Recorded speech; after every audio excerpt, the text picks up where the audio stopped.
방사선 치료 정말 필요한가? 치명적인 문제는 피할 수 없다. 여러분 안녕하세요. 약 없이 건강을 찾아드리는 자연약사 심재문이에요.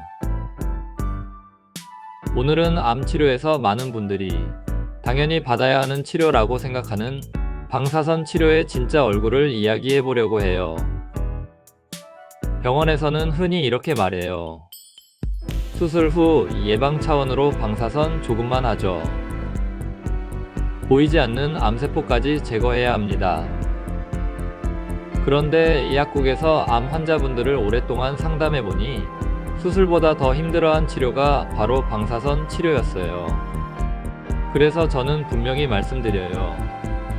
방사선 치료는 가능하면 피하는 것이 좋아요. 이유를 지금부터 하나씩 설명해 드릴게요. 방사선 치료는 어떻게 작동하나?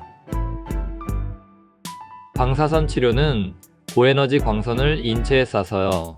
암세포의 DNA를 끊어 세포 분열을 못하게 만드는 치료예요. 문제는 이거예요. 방사선은 암세포만 골라서 공격하지 못해요. 암 주변에 있는 정상세포의 DNA까지 함께 손상시킬 수밖에 없어요. 그래서 방사선 치료 중이나 이후에는 입안과 식도 점막 손상, 음식 삼키기 어려움, 극심한 피로, 피부 화상, 장기능 저하, 면역력 급감 같은 증상이 나타나는 거예요. 방사선 치료의 장점. 장점은 솔직히 많지 않아요. 눈에 보이지 않는 암세포까지 일부 타격 가능. 수술이 어려운 위치에서 보조 역할 가능. 특정 암에서는 반응이 좋은 경우 존재해. 여기까지예요. 이제부터가 정말 중요한 내용이에요. 방사선 치료의 치명적인 문제점. 첫 번째, 정상세포 DNA 손상은 회복이 어렵다. 방사선은 정상세포를 재생이 아닌 흉터 상태로 남기기도 해요. 그래서 치료가 끝난 뒤에도 피로, 통증, 점막 손상, 장기 불편감이 수개월에서 수년까지 이어질 수 있어요. 두 번째, 방사선 후유증은 시간이 지날수록 누적된다. 항암제 부작용은 시간이 지나면 회복되는 경우가 많지만 방사선 후유증은 치료가 끝난 뒤에 더 힘들어졌다고 말하는 분들이 많아요. 특히 입 마름, 삼킴 장애, 피부, 폐, 장 섬유화 이런 문제는 장기적으로 남을 수 있어요. 세 번째, 정상세포 돌연변이로 2차암 위험.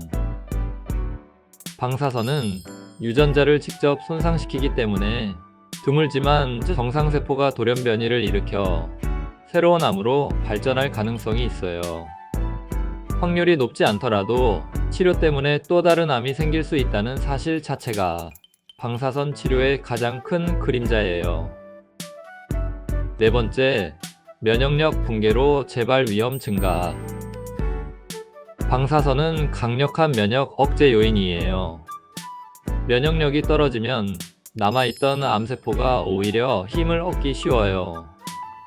실제로 방사선 치료 중과 치료 후 3에서 6개월은 재발 위험이 높아지는 시기로 알려져 있어요. 다섯 번째, 끝까지 못 받는 환자가 많다. 너무 힘들어서 방사선 치료를 중단하는 분들도 적지 않아요.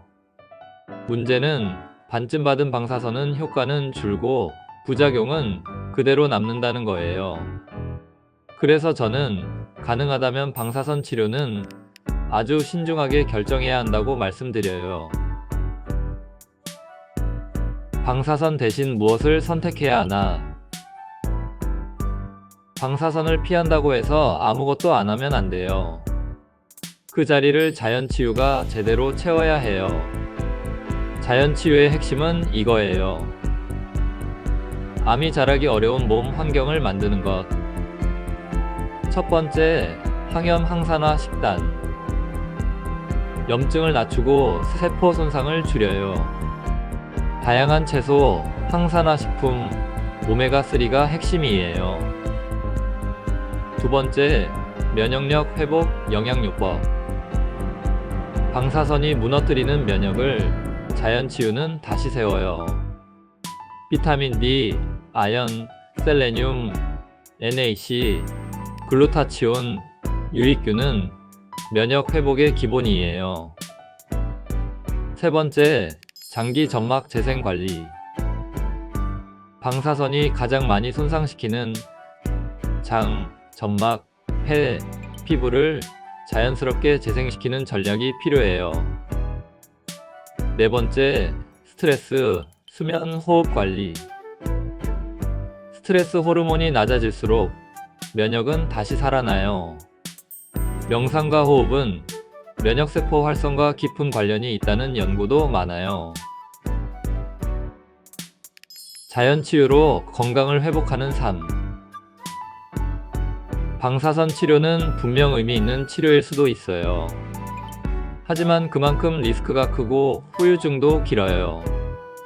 그래서 저는 가능하면 방사선을 피하고 그 대신 자연 치유로 몸을 근본부터 회복시키는 방법을 권해요. 자연 치유는 몸을 공격하지 않고 몸이 스스로 회복할 힘을 키워주는 방식이에요. 오늘 준비한 영상은 여기까지고요. 지금까지 약 없이 건강을 찾아드리는 자연약사 심재문이었어요.